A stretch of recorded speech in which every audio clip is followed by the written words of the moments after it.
Okay, this is the second alignment game I'm going to do. This one is for Battlestar Galactica, which this should be a little bit easier since the characters are a little bit more clear-cut than they were in The Watchmen. So, yeah, like I said, if you have any comments, concerns, disagreements, feel free to comment. But yeah, so let's get to it. Not only is Admiral Adama a staunch military leader, but him and Laura Roslin both are at the head of, I guess you could call it the system, that's keeping what little civilization there is in the colonial fleet intact.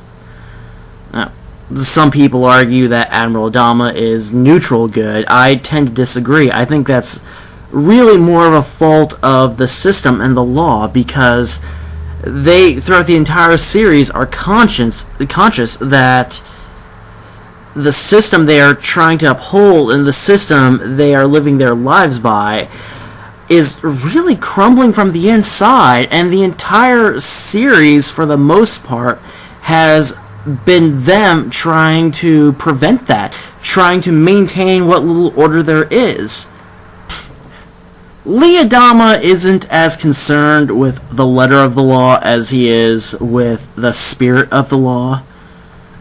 He is a proud member of the colonial fleet. He is a soldier who's dedicated. But he's also one of the few really, truly altruistic people in the show.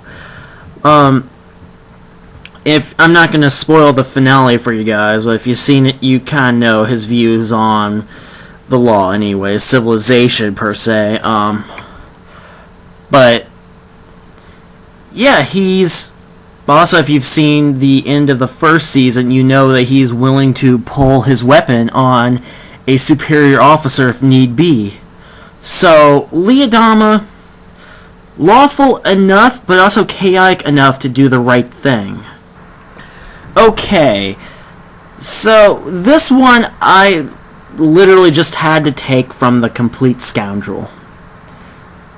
The Battlestar Galactica miniseries opened with Kara Thrace, aka Starbuck, punching Colonel Ty in the face. And no, I did not intend for that to rhyme. But still, throughout the entire course of the series, she's found Earth, she saved the Caprican rebels. I mean, she is honestly one of the best examples of chaotic good you can find outside of like Robin Hood. She does the right thing and screw the established order. Colonel Ty isn't quite as concerned with the moral subtleties of his position as some of his compatriots. The quote at the bottom I considered making, if the men don't hate the XO's not doing his job. But I do want to talk about that quote for a minute, because it's probably one of the best examples, because at the end of Season 3, Colonel Ty finds out he's a Cylon, then the Cylons attack. Colonel Ty looks at all his fellow Cylons who have just found out and says, "What are you waiting for? Get to your battle stations." And then delivers the quote at the bottom. I think that is the best example, the defining moment for Colonel Ty. And I think that really sums up his position as a lawful neutral character. Gaius Baltar, really, the only motivator for him is his own self-interest. He's not particularly evil. He's kind of a dick sometimes. He definitely is selfish, and remains that way right up until towards the end of the series. But for the most part, he isn't on any side. He just sides with whatever team wants him the most or benefits him the most. Ellen Ty is the most chaotic neutral character on the show. She has manipulated both sides, be it Cavill for Saltai's release, be it Sultai, just for her own personal jealousy reasons. And this really separates her from like a Gaius Baltar who's doing it just as a means of survival. Elantai really is more vindictive than Gaius Baltar and really will do more spiteful things to serve not really a grand scheme like survival, but rather just her own petty jealousies. Number 6, and well, most of the Cylons for that matter, are extremely religious. They believe that they are all part of God's plan, and that God wants them to commit genocide. So, I think that qualifies as lawful evil. I think, destroying an entire civilization for religious reasons, that qualifies. The second Tori found out she was a Cylon, that was it. Let's kill them all, or jump away and let them die, and live out the rest of our days in a happy Cylon-y existence.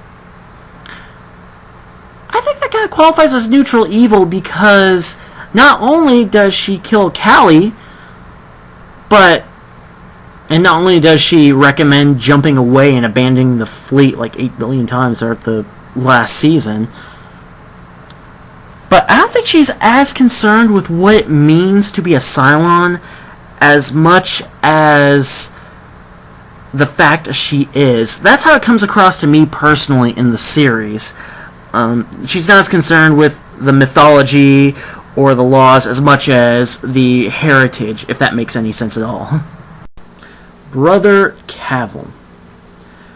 Towards the end of the show, it became apparent that Brother Cavil was the brains behind the Cylon. He was really the manipulating force that got them to mind wipe the Final Five, got them to, first of all, box the Dianas too, got them to enslave the Cylons, even though that was the reason for, or the Centurions, even though that was the reason for the rebellion in the first place. Most of all, he got them to commit genocide against the human race. And why? His own self-loathing. He hates being humanoid. He wants to be something more. He knows that there is the potential for him to be more. And he despises the religion that he throws around to get the other Cylons to fall into line, because he blames that for him being humanoid, for him being flawed in his eyes. So yeah, that was the Battlestar Galactica alignment game. Please feel free to comment if you have any questions, concerns, or disagreements. And yeah, thanks for watching. Till next time.